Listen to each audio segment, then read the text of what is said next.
8. 개선. 주체 34 1945년 8월에 조선은 해방의 열파로 진동하였다. 삼천리를 뒤흔드는 감격의 열풍 속에서 인민은 민족의 영웅 김일성 장군님의 개선을 일일천추로 고대하고 있었다. 민족의 용서를 낳은 고도 평양은 김일성 장군님의 입송을 기다리느라고 밤에도 잠들 줄 몰랐다. 주체 14 1925년에 설한풍을 헤치며 고향을 떠나신 김일성 장군. 내일이면 오실까 모레면 오실까 그 일을 기다리는 40만 평양 시민의 간절한 마음 한결같았다. 서울에서는 여운형, 허헌, 홍명희를 비롯한 명망 높은 인사들이 김일성 장군 환영준비위원회를 조직하였다. 서울역전은 김일성 장군님을 맞이하기 위하여 떨쳐나온 수천 수만 명의 시민들로 하여 매일같이 인산인해를 이루었다. 3천만의 심장은 김일성 장군님께서 개선하실 그 순간을 향해 숨가쁘게 거동치고 있었다. 일본이 무조건 항복을 선언했다는 소식이 훈련기지에 날아온 그 순간부터 조선인민혁명군 대원들은 모두 흥분된 기분으로 조국에 돌아갈 차비를 하였습니다. 20해 동안이나 타향의 이슬비를 맞으며 살아온 나도 고향으로 한시바삐 돌아가고 싶었습니다. 하지만 우리는 조국과 고향에 대한 그리움을 마음속에 묻어두고 귀국의 날도 얼마간 미루지 않으면 안 되었습니다. 조선인민혁명군의 조국 개선을 학수고대하는 국내인민들의 심정에 대해서는 우리도 모르는 바가 아니었습니다. 그렇지만 우리는 출발을 서두르지 않았습니다. 조국에 돌아가더라도 준비를 더 잘해가지고 가자는 것이 우리의 욕심이었습니다. 무슨 준비였는가? 새조국 건설과 관련된 준비였습니다. 조국 해방의 전략적 과제가 완수된 조건에서 우리는 새조국 건설과 관련된 시간표를 앞당기지 않으면 안 되었습니다. 1945년 9월 2일 도쿄만에 정박하고 있던 미군 전함 미쓰리호 함상에서는 일본의 무조건 항복을 법적으로 확인하는 국제적인 의식이 거행되었습니다. 그날 일본 정부와 군부를 대표하여 외상 시게미츠와 참모총장 우메즈가 항복서에 서명하였습니다. 시게미츠는 중국 주재 일본 공사로 있을 때 윤봉길 열사의 폭탄 공격을 받고 외다리쟁이가 된 사람입니다. 우메즈도 일본 군부의 명물이었습니다. 그는 1939년 가을부터 1944년 여름까지 관동군 사령관을 하였습니다. 일본 관동군이 존재한 전 기간에 사령관을 11사람이 했는데 그가 마지막으로 두 번째 사령관이었습니다. 적들이 동남부 치안숙정 특별공작이라는 어마어마한 간판을 내걸고 조선인민혁명군에 대한 대토벌 소동을 벌린 것이 바로 우메즈가 관동군 사령관을 할 때입니다. 여러 해 동안이나 인류를 헤아릴 수 없는 불행과 고통 속에 몰아넣었던 제2차 세계대전은 일본의 항복과 더불어 반파쇼 역량의 승리로 종결되었습니다. 우리의 숙적이었던 바로 그 우메즈가 항복문서에 서명하고 패전의 슬픈 고배를 마실 때 우리는 항일혁명에서 승리하고 민족해방혁명의 새 역사를 창조한 주인공들이 되어 조국에 돌아올 차비를 하였습니다. 제2차 세계대전의 정식은 공산주의 사상의 발원지인 구라파와 식민지 민족해방투쟁의 최전방이었던 아시아의 여러 나라들이 민주주의적인 기초 위에서 새 사회를 건설할 수 있는 전망을 열어놓았습니다. 국내 형편도 좋았습니다. 조국이 해방되기 바쁘게 우리나라 각지에서는 인민위원회들이 조직되었습니다. 국내 당 조직에 망라되었던 혁명가들과 항쟁 조직 성원들이 핵심이 되어 도처에서 당단체와 군중단체 조직들도 내왔습니다.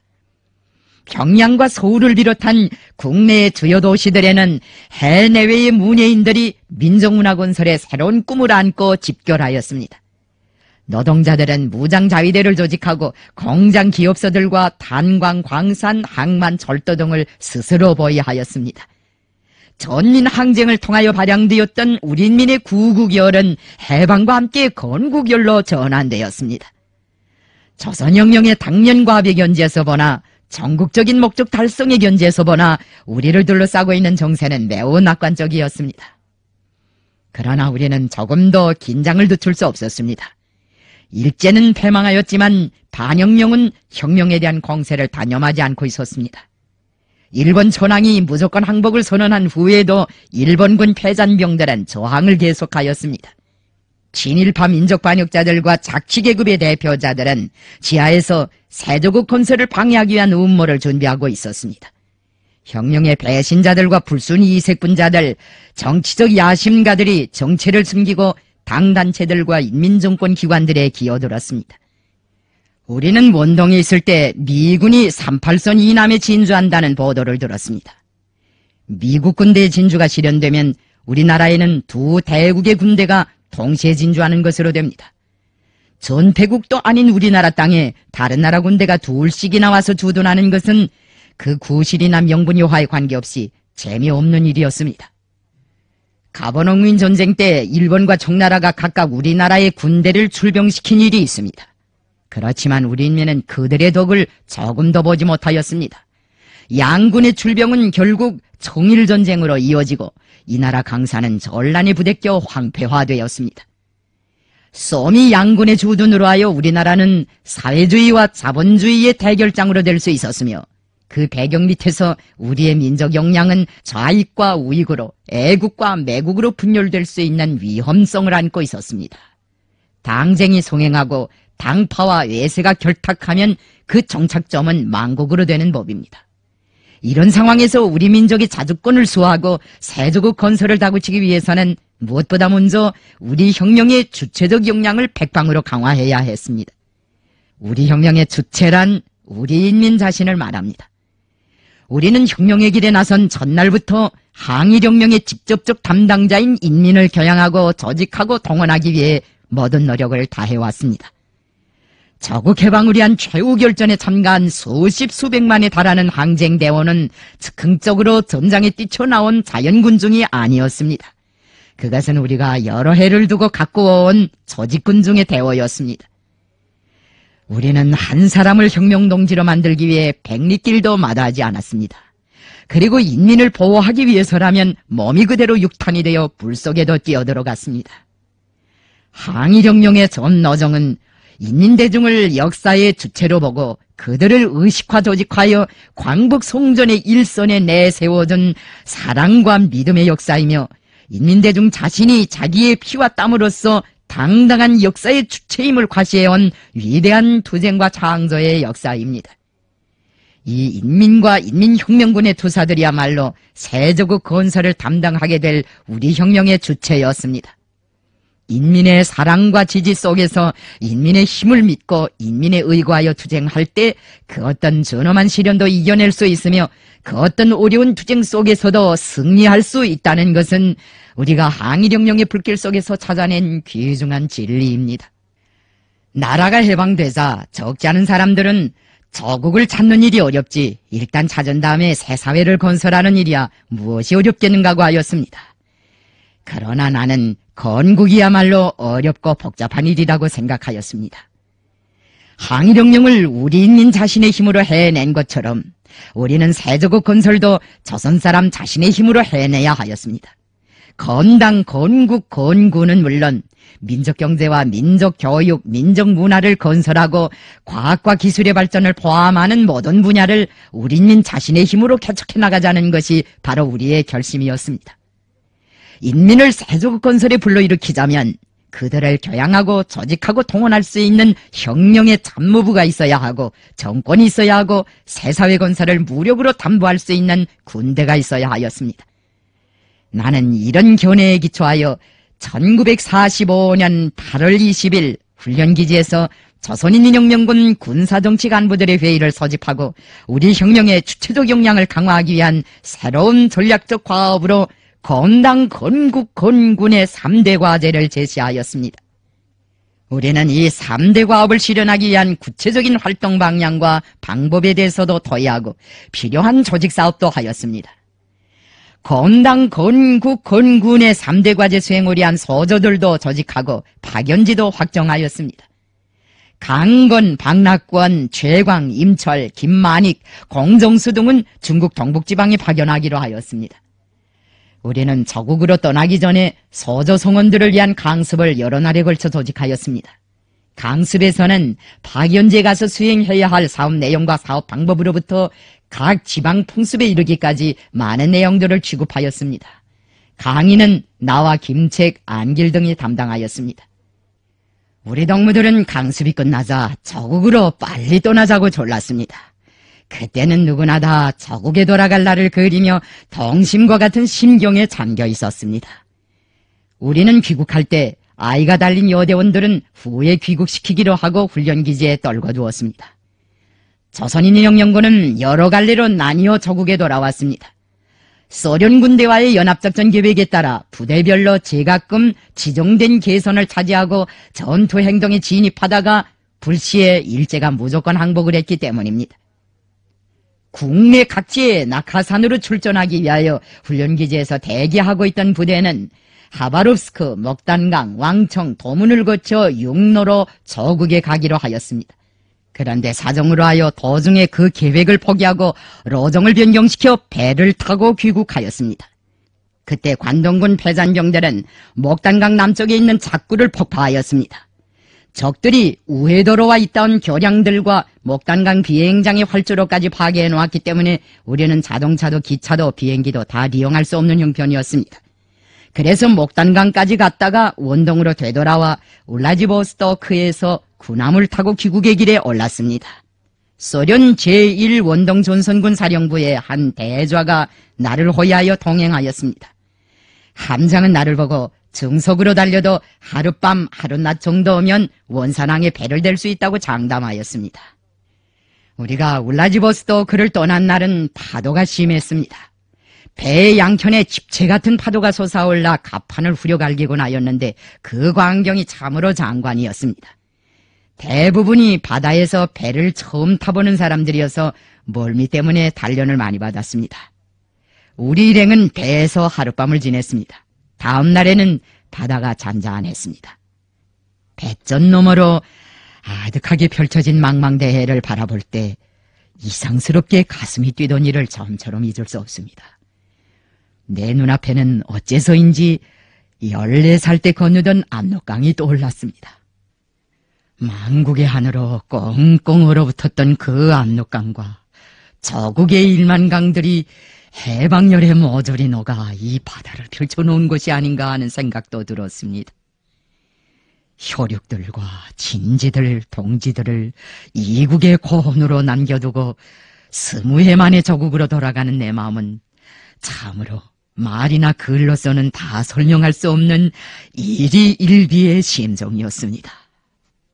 우리가 원산항에 상륙한 것은 1945년 9월 19일이었습니다. 그때 부두에서 우리를 마중해 준 것은 원산시에 주둔하고 있던 소련군 사령부 송원들이었습니다. 그날 부두에 나온 조선 사람들 가운데서 기억나는 인물은 그 당시 소련 군대에서 군관으로 복무하고 있던 한일무입니다. 그가 강원도당 연장을 한 것은 그 후의 일입니다. 소련군 측이 우리의 움직임을 비밀에 붙였기 때문에 부두에는 환영군중이 나와 있지 않았습니다. 훗날 허헌, 홍명희, 여운형을 비롯하여 우리의 개선을 전열에서 기다리고 있던 국내의 명망 높은 인사들은 우리가 원산항에 상륙했을 때 부두에 환영군중이 없었다는 사실을 알게 되자 미리 선통이라도 할 것이지 행차를 그런 식으로 슬그머니 하면 백성들 체면이 어떻게 되는가고 하면서 섭섭한 소리를 하였습니다. 원산시당의 리조하도 그와 비슷한 말을 하였습니다. 허헌의 말이 우리 귀국 일정이 사전에 공개되었더라면 서울역에 나와서 매일같이 우리를 기다리던 사람들은 물론 서울 시민의 과반수가 도보와 기차로 원산 땅에 쓸어들었을 것이라는 것이었습니다. 하지만 우리는 그런 야단스러운 환영을 조금도 바라지 않았습니다. 우리의 투사들은 민족해방 우리의 수천 수만 날 전장과 교수대에서 바친 피와 로고에 대한 보상을 기대하지 않았습니다. 우리는 그때 저국 땅에 들어서자마자 조선인민혁명군이 개선했다는 소문을 내지 않고 인민들 속에 조용히 들어가 건당, 건국, 건군의 3대 과업을 수행하기 위한 기초작업을 하려고 하였습니다. 그런 기초작업이나 해놓고 저국의 인민들에게 인사를 하자고 하였습니다. 우리는 원산에 도착한 후 지방당 일꾼들과 접촉하는 과정을 통하여 인민들 속으로 빨리 들어가야 하겠다는 것을 다시 한번 통감하였습니다.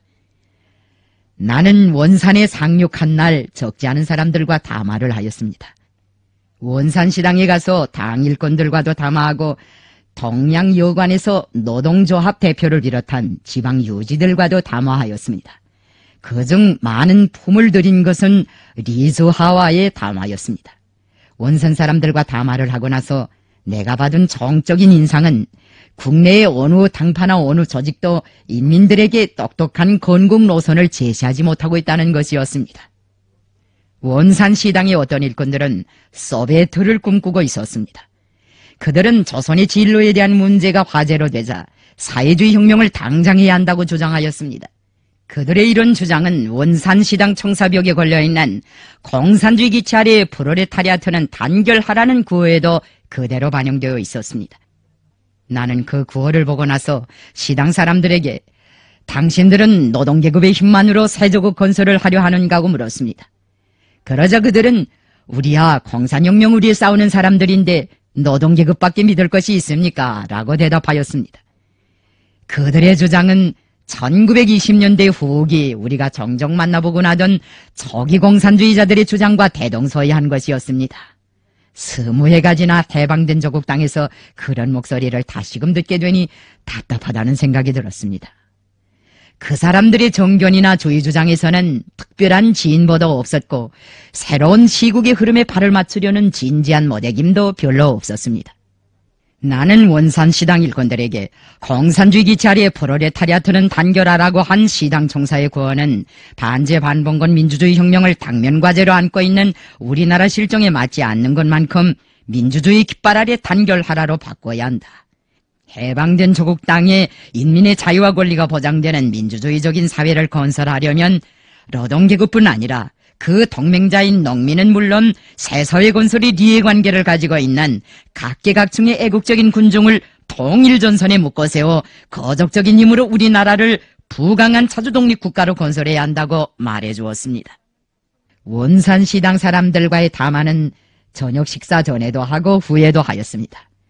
그 사람들이 자꾸 말을 시키는 바람에 나는 자리에서 좀처럼 일어날 수 없었습니다. 나를 수행해서 서철이와 함께 시당에 따라갔던 김익현은 나에게 다가와서 자정이 다 됐다면서 산에서도 노상 밤을 밝혔는데 해방된 조국에 와서까지 밤을 패겠는가고 하였습니다. 나는 김익현에게 나라는 해방됐지만 우리는 지금 새로운 출발 진지에 서 있다는 것을 명심하라고 하였습니다. 원산시당 일꾼들과의 담화는 귀국 후 내가 조국 광복회 10대 강령의 정신에 기초하여 국내 인사들에게 건국 노선의 윤곽을 그려보인 조국에서의 첫 대화였습니다. 나는 그날 우리나라에 세워질 정권 형태는 민주주의 인민공화국으로 되어야 한다는 주장도 공개하였습니다. 리조하를 비롯한 원산시당 일꾼들, 원산의 유지들을 만나보고 나서 나는 우리가 8.15 해방 후 즉시 건당, 건국, 건군의 3대 과업을 내용으로 하는 새조선 건설의 리정표를 작성하고 그것을 마련한 기초 위에서 조국행을 한 것과 조국에 발을 들여놓는 그 길로 지정된 파견지로 떠나갈 결심을 한 것이 1000만 번 정당하였다는 것을 다시 한번 확인하였습니다. 우리는 원산에 도착한 다음 지체하지 않고 함경남북도에 가서 사업할 소조들 중에서 그 일부를 북행열차에 태워 현지로 떠나보냈습니다. 같은 날 철원 방면을 담당한 동무들도 남행열차를 타고 파견지로 떠나갔습니다. 인간이 겪을 수 있는 최악의 고초와 역경을 다 겪으며 혁명 우리의 청춘을 깡그리 바치면서도 한이 휴식이라는 것을 모르고 살아온 사람들에게 하루의 휴식도 주지 않고 파견지로 떠나가라고 재촉하자니 사실은 나도 마음이 가볍지 못했습니다. 더구나 우리가 원산항에 상륙한 그날은 추석 전날이었습니다. 원산에서 추석이나 세고 피곤이나 본 다음 전우들을 파견지로 보내고 싶은 마음도 없지 않았지만 절박한 국내 형편을 보고는 그 미련마저도 털어버렸습니다. 원산을 떠난 함남북 방향의 소조들은 열차 안에서 추석 명절을 보냈습니다. 그 열차는 조상들의 묘소를 찾아가는 사람들로 초만원을 이뤘다고 합니다. 파견원들 속에는 김책도 있고 안길도 있고 최춘국, 유경수, 조정철이도 있었습니다. 그들은 나와의 작별을 몹시 서운하게 여기었습니다. 나도 역시 호소원하였습니다. 항일전쟁 때 중상을 당한 최춘국과 조정철이 어깨를 곁고 다리를 절름거리며 열차 승강대에 올라 나를 향해 손을 저어줄 때는 마음이 순편치 않았습니다. 마취 제주사도 넣지 못하고 강자로 수술한 그 다리로 그들은 얼마나 많은 전장과 가시던 불길을 누벼왔습니까? 최춘국과 조정철은 해방된 조국에서 몇 해 동안 전상자 대접을 받으며 항일전장에서 쌓인 피곤을 풀어도 될 사람들이었습니다. 하건만 그들은 그 피곤을 풀 몇 시간의 여유도 없이 웃으면서 북방의 박연지로 떠나갔습니다. 앞에는 부강한 자주독립 국가 건설의 생소한 봉우리들과 고개들이 놓여 있었습니다. 그 봉우리들과 고개들을 넘자면 피와 땀을 많이 바쳐야 했습니다. 항일대전도 전인미답이었지만 세조국 건설도 저행길이었습니다. 그 길이 누구도 걸어보지 못한 저행길이 아니고 헤아릴 수 없는 난관과 시련을 앞에 둔 어려운 길이 아니라면 그처럼 서두르지는 않았을 것입니다. 나는 떠나가는 김책에게 짬이 생기거들랑 고향에 꼭 찾아가 보라고 신신당부하였습니다. 최춘국과 유경수, 조정철, 리을설에게도 같은 부탁을 하였습니다. 그들의 고향은 모두 함경남북도에 있었습니다. 그러나 새 파견지에 갔다가 평양으로 소환되어 올 때까지 그들은 모두 고향에 한 번도 찾아가지 않았습니다. 고향에 대한 사랑이 부족해서가 아닙니다. 그것은 그들이 높은 사명감과 책임감을 지니고 있었기 때문입니다. 동무들은 내가 강선제 강서로 갈 때 고향집에도 들리지 않았다고 하면서 만경대 갈림길에 대한 노래를 지어 부르고 있지만 사실 항일혁명 투사들은 개선 후 누구도 고향에 가보지 않고 건당, 건국, 건군을 위한 기초작업을 하였습니다. 사령관의 명령 지시를 관철하기 전에는 고향에 갈 권리도 없다는 것이 바로 우리 투사들의 사고방식이었습니다. 이렇게 우리는 조국 땅을 밟은 첫날부터 인민들 속으로 들어갔습니다. 우리 투사들은 백두산에서 메고 온 신들매를 불사이도 없이 세전구로 속속 떠나갔습니다. 그들은 한결같이 자기네가 차지할 파견지를 하나의 작전지역처럼 여기었습니다. 우리의 조국에서는 개선이라기보다 혁명의 세장을 개척하기 위한 전략적 이동과 같은 것이었다고 말할 수 있습니다. 1945년 9월 20일 나는 서해지구에서 사업하게 될 동무들과 함께 평양행 열차를 타고 원산을 떠났습니다. 북조선 주둔 소련군 사령부 대표가 우리를 마중하느라고 평양에서부터 기차를 타고 불해산역에까지 내려왔습니다. 그는 우리의 조국 개선을 열렬히 축하한다고 하면서 나의 손을 뜨겁게 잡아주었습니다. 우리 일행은 9월 22일 오전에야 평양에 도착하였습니다. 훈련기지에 떨어졌던 여대원들은 그해 11월 말경에 함경북도 선봉 쪽으로 해서 조국에 돌아왔습니다. 김정숙은 정진에 오자마자 전화로 나에게 도착 보고를 하였습니다. 일행은 안길, 최춘국, 박영순을 비롯한 정진 파견저 성원들의 도움을 받아가며 건당, 건국, 건군의 3대 과업을 위한 대중공작을 정열적으로 벌려나갔습니다. 정진에 머물고 있던 김정숙은 정진 제철소와 거무산 시멘트 공장, 불용야금 공장을 비롯한 많은 공장 기업소들과 교육 문화기관들도 살펴보고 각계각층 군중들과의 정치사업도 하였습니다. 그가 만나본 사람들 가운데는 노동자, 농민, 사무원, 가정부인들과 당 정권기관, 근로단체 책임 일꾼들뿐 아니라 나어린 중학생들도 있었습니다. 정진 시민들이 그때 김정숙을 열광적으로 환영하였다고 합니다. 세길신문은 일면에 김여사의 반생이라는 제목으로 그의 혁명활동을 크게 보도하였습니다. 북방의 도시들에서 겪은 체험이 얼마나 풍부했던지 그는 평양에 돌아왔어도 얼마 동안은 정진에 대한 말만 하였습니다. 그는 중학생들과 함께 사진을 찍던 이야기와 자기네 일행을 위해 오찬을 마련한 라진 면옥 사람들의 후한 인심에 대해서도 자주 이야기하였습니다. 어린 김종일도 여대원들과 함께 조국으로 돌아왔습니다. 나도 평양에 입성한 다음 날부터 전우들과 함께 검당, 건국, 건군의 3대 과업을 수행하기 위한 사업에 착수하였습니다. 내가 8.15 해방 후 제일 바쁘게 보낸 시기가 바로 그 시기입니다. 개선 후의 사업에서도 기본은 사람과의 사업, 인민대중과의 사업이었습니다. 한편으로는 공장과 농촌, 가두에 내려가 인민들을 만나고, 다른 한편으로는 사무실과 숙소에서 백두산 시절처럼 전우들과 침식을 같이 해가며 국내외에서 나를 찾아오는 각계각층의 인사들을 만나 국사를 의논하였습니다. 전우들은 나를 만날 때마다 고향에 가서 먼저 조부모님한테 인사라도 하고 오는 것이 도리가 아닌가고 하였습니다. 아무리 설복을 해도 내가 움직일 기미를 보이지 않게 되자 림춘추는 나 모르게 슬그머니 만경대에 가서 지나가다가 우연히 들린 나그네처럼 행세하면서 가족들의 안부를 다 알아가지고 왔습니다. 그 덕으로 나는 고향집 소식을 상세하게 들을 수 있었습니다. 9월 말경부터는 무슨 경로를 타고 비밀이 새해 나갔는지 내가 평양에 와 있다는 소문이 시내에 쫙 퍼졌습니다.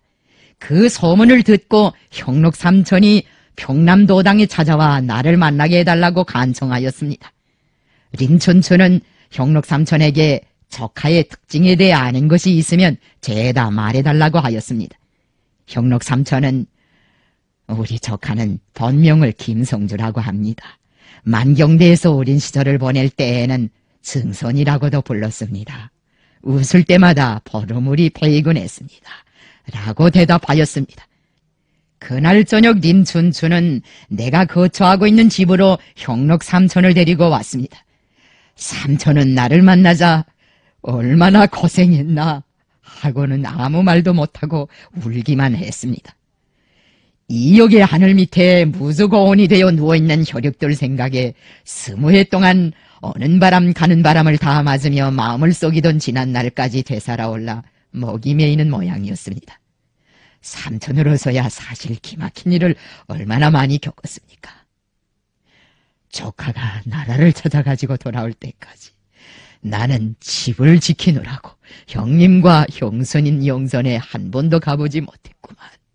우리 가문 사람들은 왜 그렇게도 명이 짧을까?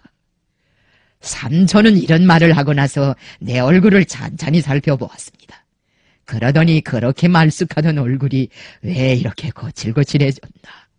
백두산 바람이 모질긴 모진 모양이야 하고 애달파하였습니다. 그러나 얼굴이 거칠거칠해진 것으로 말하면 나보다 형록 삼촌이 더 심했습니다. 20해 전보다 곱절이나 더 늙어 보이는 삼촌의 모습을 보니 사실은 나도 눈물이 났습니다.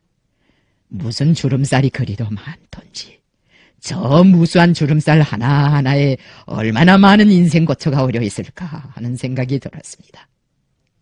백두산이 지척이라면 신이라도 삼아 적한의 군대들 뒷시중을 할 수 있었겠는데 20해가 지나도록 이 삼촌은 아무 보탬도 주지 못했어. 형록 삼촌이 이런 말을 하기에 나는 말했습니다. 차군아버지야, 집을 지키지 않았습니까? 그날 나는 형록 삼촌과 온밤 회포를 풀었습니다. 그리고 다음 날에야 삼촌을 만경대로 돌려보냈습니다.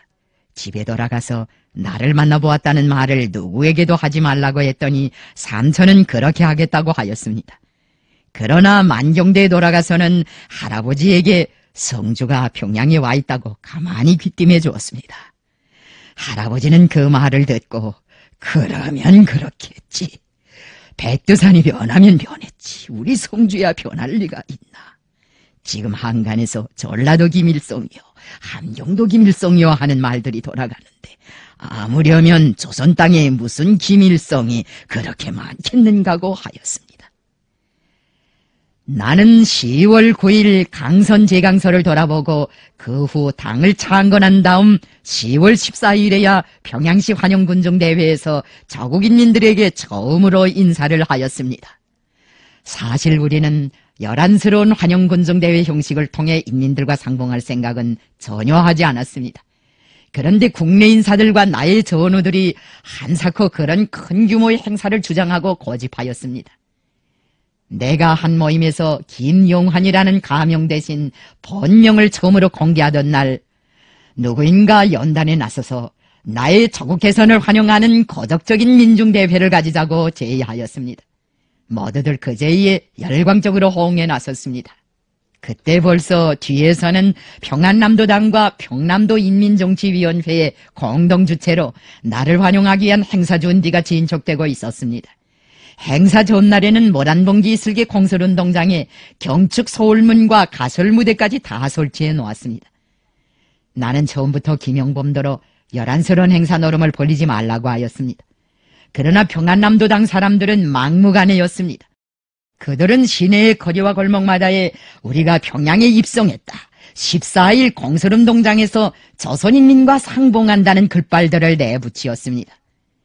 1945년 10월 14일 정오가 가까워오는 때 행사장으로 내정된 평양 공설운동장으로 가기 위해 자동차를 타고 거리에 나선 나는 광장과 대통로들의 차고 넘치는 인파를 보고 깜짝 놀랐습니다. 대회장은 벌써 사람 바다를 이루고 있었습니다. 운동장 밖에 나무 꼭대기들에도 사람들이 올라가 있었고 최승대와 을밀대 쪽에도 사람들이 하얗게 덮여 있었습니다. 대회장 안팎을 입수는 그 환영의 열파를 타고 나는 군중이 환호를 올릴 때마다 손을 들어 그들에게 답례하였습니다. 그날의 군중대회에는 소련 제25 집단군 사령관 치스자코브 상장과 레베제브 소장도 참가하였습니다. 그날 여러 사람들이 연설을 하였습니다. 조만식이도 연탁에 나섰습니다. 그의 연설 가운데서 청중을 웃기던 한 토막이 생각납니다. 그는 아주 건드러진 목소리로 조선이 해방되었다기에 이게 생신지 꿈인지 알 수가 없어서 내 팔을 이렇게 꼬집어 보았더니 아팠소이다 라고 하면서 자기 팔을 꼬집는 신용까지 하였습니다. 내가 연단에 나설 때 조선 독립 만세를 부르는 군중들의 함성과 환호성은 고조에 달하였습니다. 그 환호성을 듣는 순간 나의 심신에서는 20해 동안 쌓이고 쌓인 비건이 한꺼번에 다 날아나 버리었습니다. 민중의 환호성은 열풍이 되어 내 몸과 마음에 뜨겁게 와닿았습니다. 10여만 군중의 뜨거운 열기와 환호를 한 몸에 받으며 단상에 서 있을 때 나를 지배한 것은 그 어떤 미사력을 다 동원해도 그려낼 수 없는 행복감이었습니다. 내 일생에서 가장 행복한 순간이 어느 때였는가고 묻는 사람이 있다면 나는 그 순간이었다고 대답할 것입니다. 민중의 아들로서 민중을 위해 싸웠다는 행복감, 민중이 나를 사랑하고 신임한다는 것을 느끼는 데서 오는 행복감, 그 민중의 품에 안긴 행복감이었을 것입니다. 1945년 10월 14일 평양 공설운동장에서 폭발한 민중의 환호성은 조국과 결의를 위해 우리가 겪어온 반생의 갓난 신고에 대한 표창이고 답례였다고 말할 수 있습니다. 나는 그 답례를 나에 대한 인민의 사랑과 신뢰로 받아들였습니다. 내가 늘 말하는 것이지만 인민의 사랑과 지지를 받는 것보다 더 큰 낙이 세상에 또 어디 있겠습니까? 인민의 사랑, 인민의 지지. 나는 지금까지 이것을 혁명가의 존재가치와 혁명가가 향유할 수 있는 행복을 측정하는 절대적 기준으로 삼아왔습니다. 인민의 사랑과 지지를 떼놓으면 혁명가에게 남는 것이 무엇입니까? 아무것도 없습니다. 부르주아 정객들은 돈으로 인민들을 유혹하지만 우리는 피와 땀을 바쳐 인민의 신임을 얻었습니다. 나는 인민이 나에게 주는 이 신임 앞에서 감격하였으며 그것을 내가 누릴 수 있는 일생일대의 낙이라고 생각하였습니다. 그날 내가 한 연설의 골자는 민족 대단결이었습니다. 나는 힘 있는 사람은 힘으로, 지식 있는 사람은 지식으로, 돈 있는 사람은 돈으로 애국 성읍에 이바지하자고 온 민족이 하나로 굳게 단결하여 이 땅 위에 부강한 자주독립 국가를 건설해 나가자고 호소하였습니다. 군중은 하늘 땅을 진감하는 박수와 환호로서 지지를 표시하였습니다. 당시의 신문 평양민보는 10월 14일 평양 공설운동장에 펼쳐졌던 전경을 금수강산을 진동시키는 40만의 환호성이라는 제목으로 다음과 같이 전하고 있다. 평양의 역사가 깊어 4,000년, 인구가 적지 않아 40만이라 하나니 일찍이 이와 같이도 많은 사람이 모인 일이 있었던가, 이와 같이도 뜻깊은 모임을 가져본 일이 있었던가. 특히 대회를 역사적으로 뜻깊게 하고 회중을 감동케 한 것은 조선의 위대한 애국자 평양이 나온 영웅 김일성 장군이 여기에 참석하여 민중에게 반갑고도 열렬한 인사와 격려를 보낸 것이다. 조선 동포가 가장 숭모하고 고대하던 영웅 김일성 장군께서 그 늠름한 용자를 한 번 나타내이니 장내는 열광적 환호로 숨막힐 듯 되고 거의 전부가 너무 큰 감동 때문에 소리 없는 울음을 울었다. 군중에게 준 감동은 강철과 같은 것이어서 사냐가 떠나갈 듯한 환호성 가운데 이 사람과 같이 싸우고 같이 죽으리라는 사람들의 결의는 눈에 보일 듯이 고조되었다.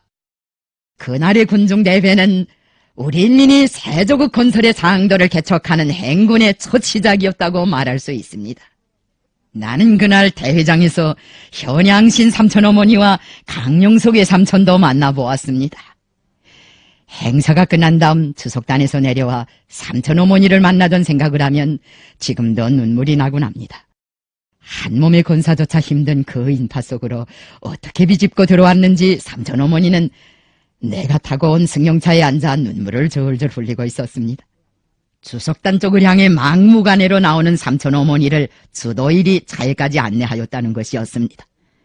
삼천어머니는 내 손을 부둥켜 잡고 조카 이게 몇天만이요? 하면서 감격해 하였습니다. 삼천어머니, 큰 가문의 살림살이를 혼자서 맡아안고 얼마나 고생이 막심했습니까? 나도 삼천어머니에게 짤막한 인사를 했습니다. 고생이야. 산에서 싸움을 하며 지낸 조카가 도했지. 추나추동 뜨뜻한 구들에서야 무슨 고생이었겠어. 나는 이 운동장으로 오면서도 은근히 걱정했다우. 영감이 조카가 왔다고는 했지만 혹시 우리 조카가 아니고 전라도 김일성이면 어쩌나. 그런데 연단을 쳐다보니 틀림없는 우리 조카가 아니겠소. 얼마나 기쁘던지. 삼천어머니는 이런 말을 하고 나서 또 한참 동안 눈물을 흘리었습니다. 그 모습을 보고 나의 전우들도 다 같이 눈물을 흘리었습니다. 삼천어머니, 온 평양이 웃고 떠들고 춤을 추는데 이 기쁜 날 왜 자꾸 울기만 하십니까? 조카를 보니 형님 생각, 아주버님 생각이 나서 그런다오. 이런 날 형님이랑 아주버님이랑 살아서 조카의 연설을 들었다면 얼마나 기뻐들 하겠나. 삼천어머니, 오늘은 삼천어머니가 우리 어머니 대신입니다. 그 말을 듣자 삼천어머니는 내 가슴에 와락 안기며 울음을 터뜨렸습니다. 나는 삼천어머니의 눈물이 우리 어머니를 위해 흘리는 눈물이라는 것을 잘 알고 있었습니다. 우리 어머니와 삼천어머니는 친자매간보다 더 가깝게 지냈습니다. 삼천어머니가 우리 가문에 시집을 온 것이 15살 때였다고 합니다. 시집살림살이가 하도 가난해서 삼천어머니는 처음에 우리 가문에 정을 붙이지 못했습니다. 그러다가 우리 어머니의 사랑을 받으면서부터 시집에 정을 붙이었습니다. 우리 어머니가 생전에 삼천어머니를 몹시 사랑해 주었습니다. 우리 어머니와 삼천어머니는 밭일을 해도 늘 같이 했습니다. 우리 어머니는 밭김을 매다가도 쉴참이 되면 늘 잠이 모자라서 고달파하는 삼천어머니에게 무릎베개를 베어주고 잠깐이나마 눈을 붙이게 해주었습니다. 그리고는 단잠에 든 삼천어머니의 머리를 조용히 빗어주곤 했습니다. 이런 사랑을 받으면서 시집살이를 시작한 삼천어머니이니 우리 어머니를 잊을 수 없었습니다. 삼천어머니는 우리 어머니가 세상을 떠났을 때 안도에 가보지도 못하고 어머니의 영전에 저를 드리지 못한 데 대해 무척 애달파하였습니다. 삼천어머니는 이 못난 게 100이 된들 어찌 형님 한 분을 대신할 수 있겠소. 그렇지만 조카, 오늘은 형님도 혼이 되어 날아와 이 운동장에 계시는 것 같구만 이라고 하면서 저고리 소매로 눈곱을 꾹꾹 찍었습니다.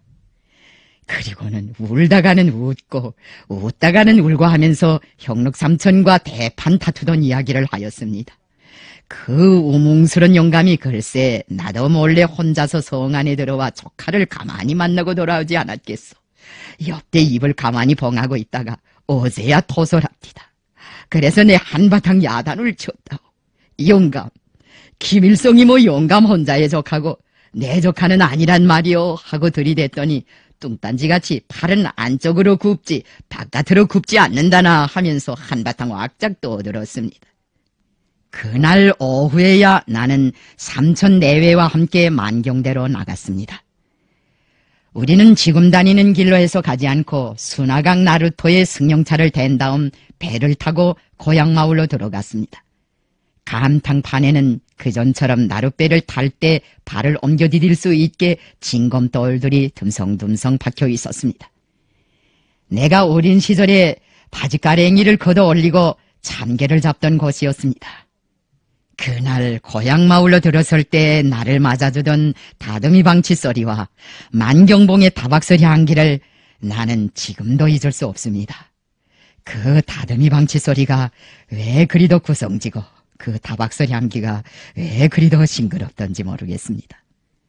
갈매지 볼 쪽에서 소가 길게 영각을 울릴 때면 오래간만에 맛보게 되는 고향의 향취에 그만 목이 꼭 메이는 것 같았습니다. 감옥에 계시는 아버지 생각에 쪽잠마저 슬프던 유년 시절이 어제 같은데 내 나이 어느덧 33살이 되었으니 옛사람들이 어찌 세월의 무정한 흐름을 일천광음에 비기지 않을 수 있겠습니까?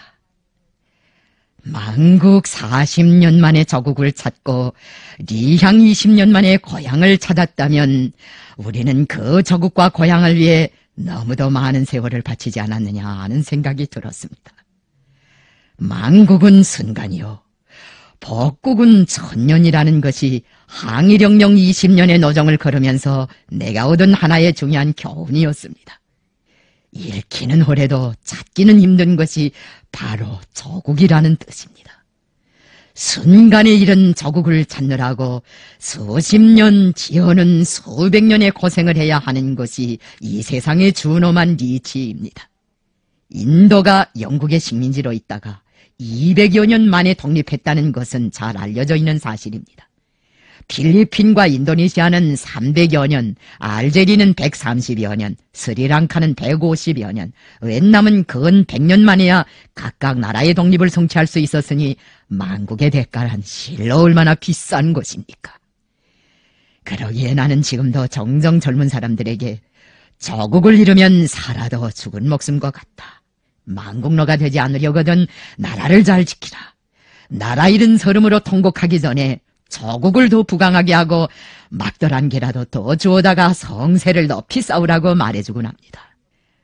고향집을 찾던 그날의 풍경 가운데서 지금까지도 잊혀지지 않는 것은 짜게 바지를 입은 2~3살쯤 되는 사내애가 길가에서 우리 일행을 향해 손을 흔들어주던 모습입니다. 그 별치 않은 광경이 왜 그런지 내 가슴을 뭉클하게 했습니다. 아담한 향촌, 그 평화로운 세계의 한복판에서 아무 시름도 없이 태평스럽게 손을 저어주는 그 어린 것의 모습은 분명 세조선의 상징처럼 보였습니다. 삼촌 어머니를 앞세우고 고향집 도락이 들어설 때는 가슴이 막 설레었습니다. 20년 전만 해도 큰 광장처럼 넓어 보이던 뜰락이 그때는 손바닥만해 보였습니다. 그러나 20회에 걸치는 간거무쌍한 행군의 종착점이라고 생각하니 일만장강을 건너다가 무태오른 심정이었습니다. 눈에 익은 고향집 처녀를 바라보는 순간 어린 시절 자장가를 불러주고 입김으로 온 손을 녹여주던 아버지와 어머니, 봄날의 낙화와도 같이 땅속에 묻힌 그 아버지 어머니가 옛 모습 그대로 소생하여 성주야 하고 소리쳐 부르며 달려나와 두 팔을 크게 벌리고 나를 부둥켜 안는 것 같은 환각에 사로잡혀 걸음을 선뜻 옮기지 못하였습니다. 벗은 발바람으로 마당에 달려나온 할아버지는 나를 올싸안고 우리 장손이 돌아오는구나. 어디 보자. 어디. 하고 눈물 속에 내이었습니다. 할머니도 나를 만나자 아버지 어머니는 어디다 두고 이렇게 혼자 왔느냐. 같이 오면 못 쓴다더냐 하면서 울음을 터뜨리었습니다. 나는 할아버지 할머니 앞에 평양에서 가지고 온 수호를 권하면서 이렇게 말했습니다. 할아버지 할머니, 나이 30살이 넘도록 효도를 못해서 죄송합니다. 그런 말은 하지도 말아라. 내 아버지가 하다가 못한 조선 독립을 네가 해냈으면 그게 효도지. 그보다 큰 효도가 어디 있겠느냐. 나라와 백성을 잘 돌보면 그게 효도니라. 할아버지는 이런 말을 하면서 가볍게 잔을 냈습니다. 그리고 나서는 웃음을 지으며 오늘은 술맛이 참 좋다고 하였습니다. 그런데 손만은 가볍게 떨고 있었습니다. 그날은 할머니도 어렵지 않게 잔을 냈습니다. 그렇지만 나는 할아버지 할머니에게 효성을 다하지 못한 성구스러운 심경에서 헤어날 수 없었습니다. 할아버지 할머니에게 너무도 많은 걱정을 끼쳐드렸다는 생각이 잠시도 내 머릿속에서 떠나지 않았습니다. 나라와 백성을 잘 돌보는 것이 효도라고 한 할아버지의 말을 생각할수록 고마운 생각이 들었습니다. 그날 남리 사람들은 다 우리 집에 모였습니다. 내가 귀향했다는 소식을 듣고 두단리와 추자섬에서도 사람들이 떼를 지어 찾아왔습니다. 석급시절의 나이 동무들도 음식을 해가지고 줄레줄레 모여들었습니다. 소박한 가족연회가 수십 명을 막 나는 군중연회로 번져갔습니다. 많은 사람들이 나를 환영하여 춤도 추고 노래도 불러주었습니다. 김웅우 증조 할아버지 때부터 우리 집 신세를 많이 지고 산 최노인도 꿍일이 타령에 맞춰 춤을 추었습니다. 삼촌 어머니는 우리 아버지가 지은 자장가를 불렀습니다. 그날 밤 나는 20년 만에 고향집에서 자게 되었습니다. 그때 우리 고향집은 구두를 뜯어놓고 문도 채 달지 못하고 지내는 형편이었습니다. 채 마르지 않은 구들에는 밀집과 볏집을 깔고 그 위에 멍석을 피우고 있었습니다. 할아버지는 다른 집 사랑방에 잠자리를 정해놓았으니 오늘 밤은 궁색한 대로 거기 가서 자야겠다고 하였습니다. 나는 할아버지에게 우리는 산에서 호강을 하다가 온 게 아닙니다. 풍찬 노숙을 하다가 왔습니다. 하늘을 지붕 삼고 초목을 이불 삼아 덮고 살았습니다. 좋은 제 집에 왔어야 왜 구차스럽게 남의 집에 가서 자겠습니까? 나는 우리 집에서 자겠습니다. 라고 하였습니다. 할아버지는 그 말을 듣더니 회색이 만면해서 내 마음이 그렇다면 그 집 사랑방은 물리겠다. 하기야 20해 만에 찾아온 고향집인데 남의 집 사랑방 신세를 진다는 것도 멋쩍긴 멋쩍다고 하였습니다. 할머니는 멍석 위에 대를 두고 물려오는 무명이불을 펴주었습니다. 그 이불 거죽은 우리 할머니가 무명나이를 하여 만든 것이었습니다. 깊은 밤중에 할머니는 내 베개 밑으로 발을 밀어놓고 조용히 물었습니다. 산에서 장가를 갔대지. 색시도 산에 있었나? 예, 나하고 같이 발산투쟁을 한 여자입니다. 아들애는 너를 닮았느냐? 닮았다고들 합니다. 그렇다면 됐다. 할머니는 그 밖에도 많은 것을 물었습니다. 나는 할머니가 팔이 아파할 것 같아 할머니, 내 머리가 무겁지 않아요? 하고 물었습니다. 할머니는 무겁기야 뭘 하면서 내 목 밑으로 팔을 더 깊숙이 밀어 넣었습니다.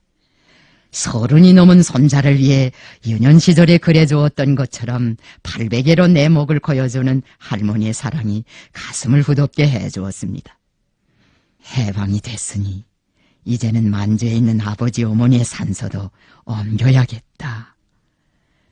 그것은 그날 밤 할머니가 맨 마지막으로 꺼낸 화제였습니다. 할머니로서는 응당 관심을 가질 수 있는 문제였습니다. 타향의 진토 속에 묻힌 자식들의 유해를 고향에 옮겨다 묻고 싶어 하는 그 심정이야 내가 왜 모르겠습니까? 할머니, 천녀도 천녀지만 나한테는 그보다 먼저 찾아야 할 은인들이 있습니다. 연포리 주막집에서 아버지를 빼돌린 황씨와 가덕령의 전주 김씨 노인, 척한에 걸린 나를 사경에서 구원해준 조씨 노인을 찾아내고 싶습니다. 그분들을 찾아낸 다음에야 처녀도 하겠습니다. 잘 생각했다. 그러면 양지천의 아버지도 좋아할 게다. 나는 할머니에게 길림 시절과 간도 시절, 백두산 시절에 나를 도와준 은인들과 전우들, 친지들에 대하여 밤새도록 말해주었습니다. 때로는 이국의 사냐와 다양의 이름 모를 언덕바지에서 고혼이 되어 잠들고 있는 아버지 어머니와 형군 삼촌, 철주 동생에 대해서도 추억하며 소리 없이 눈물을 지었습니다. 그러면 할머니도 소리를 죽여가며 간간히 흐느끼었습니다. 할머니는 어혈을 멈추고 내 팔을 오르만지며 위로하였습니다. 아버지 어머니는 갔지만 그 대신 정숙이가 가문에 들어오지 않았느냐. 그리고 정일이가 태어나서 집안의 대를 잇게 되지 않았니. 나는 백두의 산상과 만저설원에서 겪어온 행적을 조용히 더듬어보며 나와 함께 저국으로 돌아오지 못한 전우들의 얼굴도 그려보고 은인들도 생각하고 어린 시절도 추억하고 우리가 건설하게 될 새 조국의 미래도 설계해 보았습니다. 해방된 조국 땅에서 20해 만에 맛보게 되는 만경대의 밤. 그 밤은 참으로 평화로운 밤이었습니다. 세계대전이 끝나고 조국이 광복된 지도 만 2달. 그러나 3천만 조선 민족은 그때까지도 해방의 열광 속에 그냥 깊이 잠겨 있었습니다.